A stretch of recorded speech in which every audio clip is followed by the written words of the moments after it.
यदा यदा हि धर्मस्य ग्लानिर्भवति भारत अभ्युत्थानं धर्मस्य तदात्मानं सृजाम्यहम्। नमस्कार हिंदुस्तान। ये श्लोक गीता का एक बहुत ही चिरपरिचित और बहुत ही प्रसिद्ध श्लोक है, जिसे भगवान श्री कृष्ण ने कुरुक्षेत्र के मैदान में अर्जुन जी को दिया था, जब अर्जुन जी ने युद्ध करने से इनकार कर दिया था, मना कर दिया था। उस वक्त उन्होंने इस श्लोक के माध्यम से अर्जुन से संपर्क स्थापित किया था, संवाद किया था और बोला था कि जब जब धर्म की क्षति होती है मैं प्रकट होता हूँ, जब जब अधर्म होता है मैं प्रकट होता हूँ। और मैं इस श्लोक पर बहुत अच्छी तरह से, पूरी तरीके से, दिल की, हृदय की गहराइयों से विश्वास करती हूँ और मुझे मालूम है कि हिंदुस्तान का प्रत्येक नागरिक इस श्लोक पर, गीता पर, भगवान श्री कृष्ण पर, सब पर अपनी आस्था रखते हैं। ये श्लोक मैंने आज इसलिए शुरुआत में बोला क्योंकि आज महाराष्ट्र की भूमि पर हम जो देख रहे हैं वो किसी धर्म युद्ध से कम नहीं है।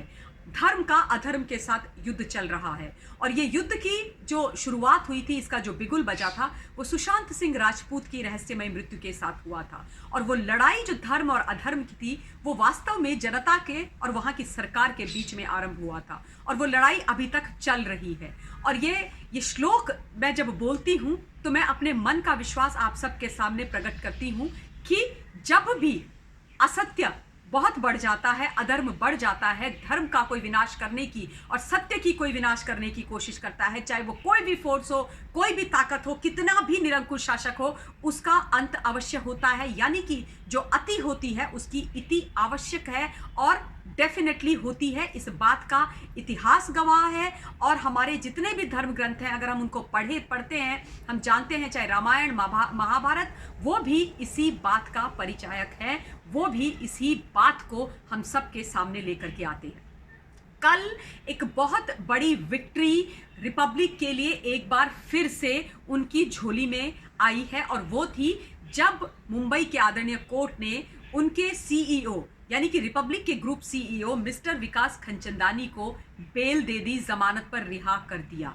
इसे कहते हैं सत्य परेशान होता है लेकिन पराजित नहीं होता है। किस तरीके से उनको उनके घर से संडे को इलीगल तरीके से बिना पेपर्स के उठा करके लेकर के जाया गया था, किस प्रकार से 2 दिन की पुलिस कस्टडी और उसके बाद तलोजा जेल और उसके बाद कल फाइनली उनको जमानत मिली। उनके चेहरे पर वो जो आत्मविश्वास था और जो मुस्कुराहट थी, वो देख करके आई एम श्योर, मुझे पूरा भरोसा है कि करोड़ों हिंदुस्तानियों को भी बहुत खुशी और बहुत बल मिला होगा। खुशी से ज़्यादा बहुत बल मिला होगा, बहुत ताकत और बहुत शक्ति मिली होगी कि सत्य को परेशान किया जा सकता है, खत्म नहीं किया जा सकता। और अच्छी बात आप सब लोगों ने नोटिस की होगी जो उन्होंने बाहर आके बोली थी, वो ये थी कि तलोजा जेल के अंदर भी अगर कोई न्यूज़ चैनल देखा जाता है तो वो रिपब्लिक ही देखा जाता है।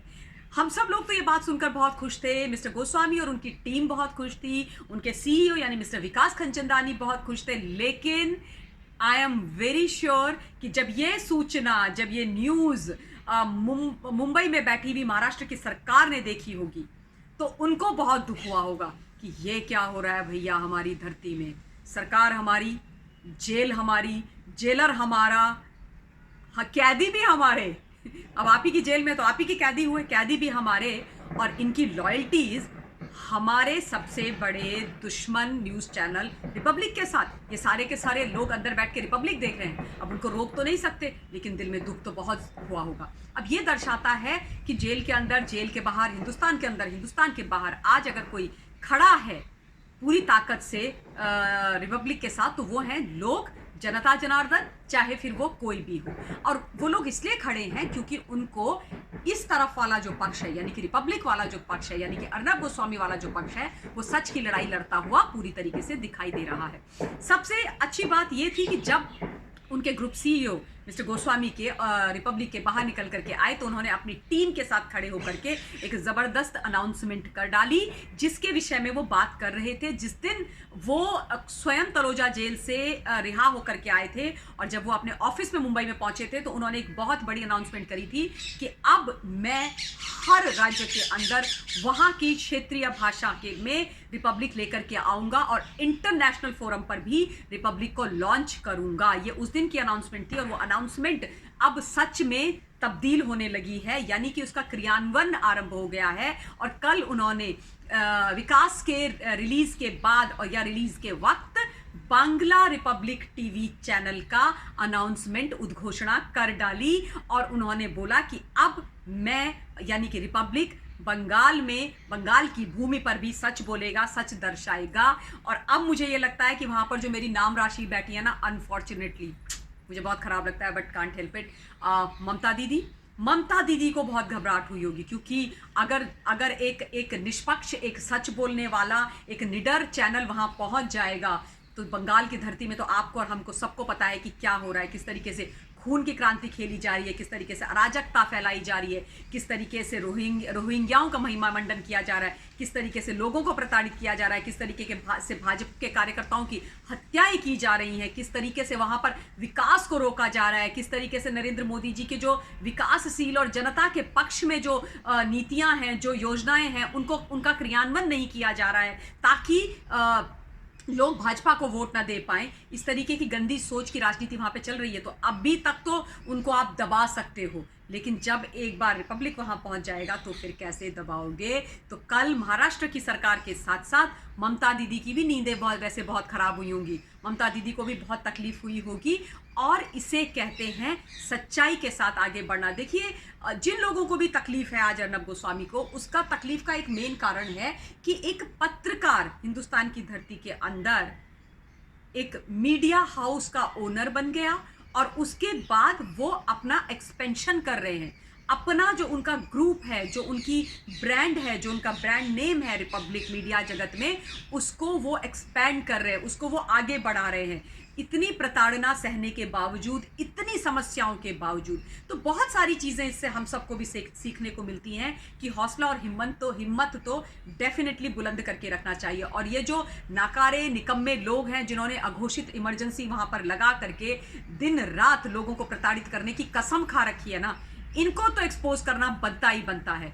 और अगर हम नहीं करेंगे तो फिर आने वाला समय हमें भी माफ नहीं करेगा, क्योंकि अगर हम कहते हैं कि हम हिंदुस्तान के जागरूक नागरिक हैं और हमें चीज़ें समझ में आती है, तो परेशान बिना हुए सच्चाई बोलनी तो पड़ेगी।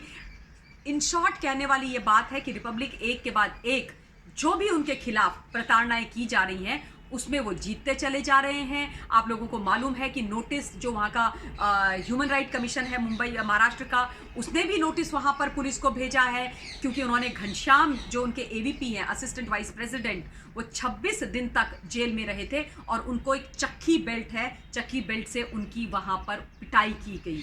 आप सोचिए, ये कंप्लीट क्लियर कट वायलेशन है ह्यूमन राइट्स के किसी भी व्यक्ति का, क्योंकि अगर आप कन्विक्ट भी हो जाते हो किसी केस के अंदर तो भी आपको फिजिकली मारा नहीं जा सकता, मानसिक तौर पर प्रताड़ित नहीं किया जा सकता। आप सिर्फ और सिर्फ जब आप कन्विक्ट होते हो तो आप वो सजा भुगतते हो जो आपको कोर्ट देती है, जो आपके लिए कोर्ट तय करती है। पुलिस वाले, खाकी वर्दी वाले किसी को भी प्रताड़ित नहीं कर सकते फिजिकली और मेंटली। उन्होंने उस रूल को भी तोड़ा, उसके लिए भी उनको नोटिस चला गया। तो एक के बाद एक उस दंभी निरंकुश फासिस्ट सरकार की शिकस्त होती जा रही है, और इस तरफ जो सच के साथ खड़े हैं, जो सच की लड़ाई लड़ रहे हैं, मिस्टर अर्नब गोस्वामी और उनकी टीम, उनकी जीत होती जा रही है। तो विजय तो उसी की होती है जो सच की लड़ाई लड़ता है।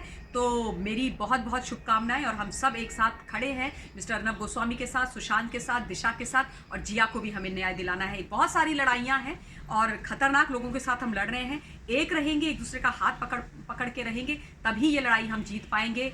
सत्यमेव जयते, सत्यमेव जयते, सत्यमेव जयते। Thank you very much. Stay blessed and be united. Thank you.